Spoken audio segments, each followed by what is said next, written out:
नमस्कार, आप देख रहे हैं एनएमएफ न्यूज़ और मैं हूं आपके साथ शावनी पटनायक। मेरे साथ मेरी सहयोगी नम्रता चौधरी भी मौजूद है। आज हम बात करेंगे एक ऐसे बयान के बारे में जो बांग्लादेश के कट्टरपंथियों को एक मुंहतोड़ जवाब दिया गया है। हेमंता बिस्वा जो असम के सीएम है, उन्होंने एक ऐसे अजीबोगरीब बयान जो बांग्लादेश के कट्टरपंथियों के द्वारा दिया गया था कि नम्रता, असम के कुछ हिस्सों को बांग्लादेश में शामिल कर दिया गया है।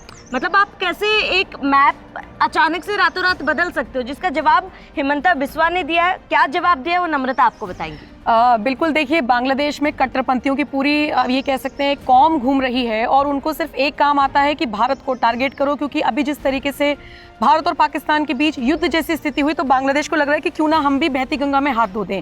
वो अलग बात है कि पाकिस्तान को भारत की तरफ से मुंहतोड़ जवाब दिया गया, लेकिन उसके बावजूद वो कहते हैं ना, सोच इनकी खराब है, ये करते रहेंगे।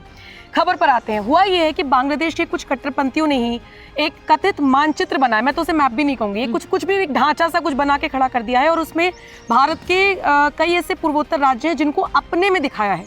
तो उसमें असम भी है।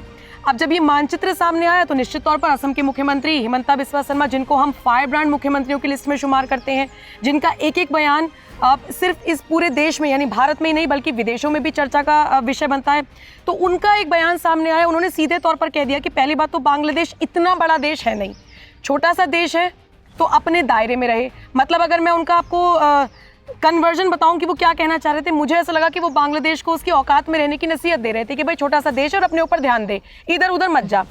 रही बात इस मानचित्र की, उन्होंने कहा कि अगर आप पूर्वोत्तर राज्यों को इस मैप में दिखा रहे हैं, इस मानचित्र में दिखा रहे हैं, तो कल को तो मैं भी बांग्लादेश को दिखा दूंगा कि आप असम में आ जाइए।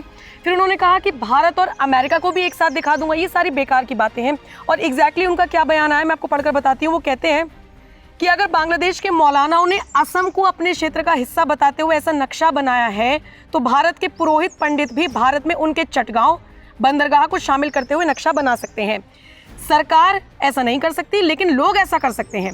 फिर उन्होंने दावा किया कि अगर बांग्लादेश पश्चिम बंगाल के सिलीगुड़ी में चिकन नेक गलियारे पर हमला करता है तो भारत उसके 2 संकरे भूभाग पर जवाबी हमला करेगा। मतलब एक चिकन नेक की तरफ आप आंख उठाकर देखेंगे तो आपके दोनों चिकन नेक को हम लपक लेंगे, उस पर हमला कर देंगे। सीधे सीधे तौर पर हिमंता बिस्वा शर्मा ने शावनी चेतावनी दे दी, धमकी दे दी, कुछ भी समझ लीजिए। नम्रता, आपको नहीं लगता कि जो बयान बांग्लादेश के कट्टरपंथियों की तरफ से दिया गया है वो भारत और पाकिस्तान के बीच सदियों से चली आ रही जो परेशानी है पीओके को लेकर, उसका एक समाधान है? कल को भारत भी पीओके को अपने मैप में शामिल कर देगा और लो भाई पाकिस्तान को संदेश दे देगा पीओके अब हमारा है, कोई लड़ाई नहीं रहेगी, कोई बात ही खत्म हो जाती है। बात सारी ये है कि भारत जब भी कदम आगे बढ़ाता है तो तथ्यों के साथ बढ़ाता है। वो बहुत विडंबना है या बहुत दुर्भाग्यपूर्ण है कि हमारे देश के कुछ लोग सवाल खड़े कर देते हैं। आप देखिए ना, जब हमने एयर स्ट्राइक की, भारतीय सेना बाकायदा प्रेस कॉन्फ्रेंस कर करके, फोटोज दिखा दिखा के, वीडियोस दिखा दिखा के ये बताने की कोशिश कर रही थी कि हाँ, हमारी मिसाइलों ने पाकिस्तान के आतंकी ठिकानों को नेस्तनाबूद किया है। मुझे बहुत हैरानी हुई कि हमारे एक संवाददाता सुमित देवबंद गए और वहाँ के कुछ मुसलमानों से बात की। वो लोग कह रहे कहाँ कुछ हुआ है। अरे भाई साहब, भारतीय सेना को नहीं देखते हो, सुनते नहीं हो, और फिर किसका भरोसा चाहिए आपको? कोई मौलाना आके बोल दे तो ये समझ से परे है। तो जैसे कि मैं यही आपको समझाने की कोशिश कर रही थी कि हम कुछ भी दिखा सकते हैं लेकिन हम हवाई बात नहीं करते। जो होगा पुख्ता तौर पे होगा, जो होगा एकदम तथ्यों के आधार पर होगा, फैक्टफुल होगा और इस तरीके से होगा कि सामने वाला फिर उंगली ना उठा पाए, क्योंकि दुनिया में भारत को पता है कि उसकी इज्जत है और वो डेकोरम हमें मेंटेन करना है। पाकिस्तान की तरह नहीं, शिमला समझौता हमने रद्द कर दिया भाई, तो उसका उल्लंघन पता नहीं कब से करता आ रहा था। श्रावणी, बिल्कुल। और नम्रता, हिमंता बिस्वा की बात करें तो वो इस बयान से कहीं ना कहीं एक जवाब बांग्लादेश को सीधे तरीके से समझा कर देना चाहते हैं कि अगर असम की तरफ भी आंख उठाकर देखोगे तो आपका भी वही हश्र होगा जो पाकिस्तान का होगा। और मुझे लगता है कि बांग्लादेश फिलहाल बौखलाया हुआ है, पाकिस्तान की तरह ही बौखलाया है। और जैसे कि आपने कहा कि बांग्लादेश भी बहती गंगा में हाथ धोने के लिए तैयार है। जिस तरीके से फिलहाल युद्ध जैसी स्थिति भारत पाकिस्तान के बीच में बनी हुई है, ऐसे में बांग्लादेश ये कोशिश कर रहा है कि भाई इसका फायदा कहीं हमें ना मिले। और पता नहीं उसको वो क्यों ये चीज सोच रहा है कि उसको फायदा मिलेगा। मतलब बांग्लादेश के जो कार्यवाहक प्रधानमंत्री, केयर टेकर या टेम्पररी तौर पे जिस आदमी को इन्होंने खड़ा कर रखा है, मोहम्मद यूनुस को, वो चाइना में जाके एक बार इसने पहले भी यही बयान दिया था कि भारत के जो नॉर्थ ईस्ट वाले राज्य हैं, जो पूर्वोत्तर राज्य हैं, उनमें कोई समुद्र वाला रास्ता नहीं है जिससे आप बिजनेस कर सकें, तो इनको हटाइए और आप हमारे साथ बिजनेस कीजिए। उसके बाद क्या हुआ? भारत ने मुंहतोड़ जवाब दिया। आप कई बंदरगाहों के जरिए, मतलब मान लीजिए 10 बंदरगाहों के जरिए एक्सचेंज हो रहा था सामान, उसको कम कर दिया।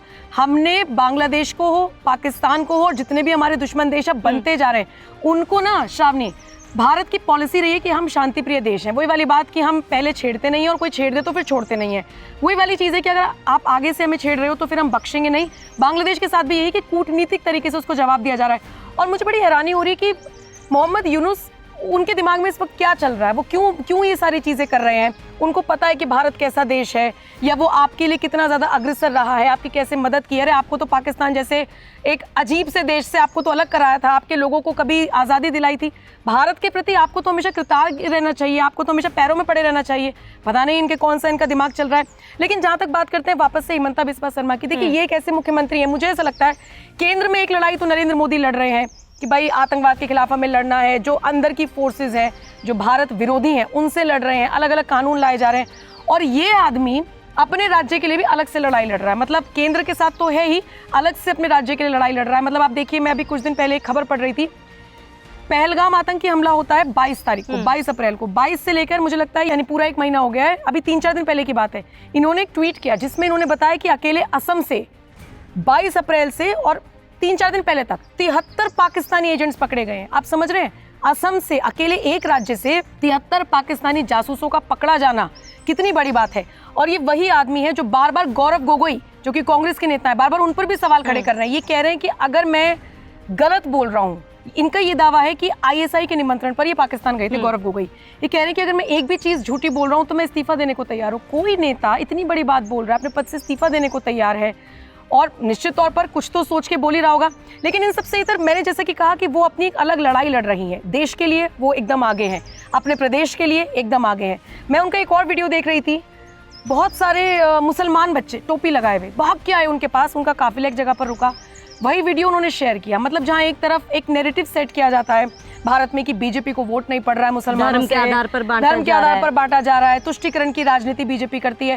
हिमंता बिस्वा शर्मा को देखकर, उनके काफिले को देखकर असम के मुस्लिम लोग उनके सामने आए, उनसे गले मिले, सेल्फी लेने की कोशिश करने लगे, जो ये दिखाता है कि कहीं ना कहीं नहीं उनके लिए एक अलग इमेज है लोगों की। दूसरी बात, वो अपने राज्य में हर किसी को साथ लेकर चल रहे हैं, लेकिन अगर कोई घुसपैठिया है या अगर कोई जासूस है तो भैया उसके खिलाफ तो वो बोल रहे हैं। लेकिन मुझे लगता है श्रावणी, जो बांग्लादेश को लेकर उन्होंने बयान दिया है, बाकायदा उनका ऑफिशियल स्टेटमेंट है, वो कह रहे हैं कि हमें याद रखना चाहिए कि बांग्लादेश का भी अपना चिकन नेक है, मेघालय से चिटागोंग तक। तो no country should be under the impression that it can take over the chicken neck. The world has seen India's military prowess during. Himanta Biswa Sarma के बयान के साथ ही आपको छोड़कर जा रहे हैं। फिलहाल आप इस खबर पर क्या राय रखते हैं? शुक्रिया श्रावणी शुरुआत करने के लिए और ये खबर की जानकारी जितनी भी आपने दी। और बाकी आप इस खबर को लेकर क्या राय रखते हैं कमेंट करके जरूर बताइएगा। हिमंता बिस्वा शर्मा को सुनिए।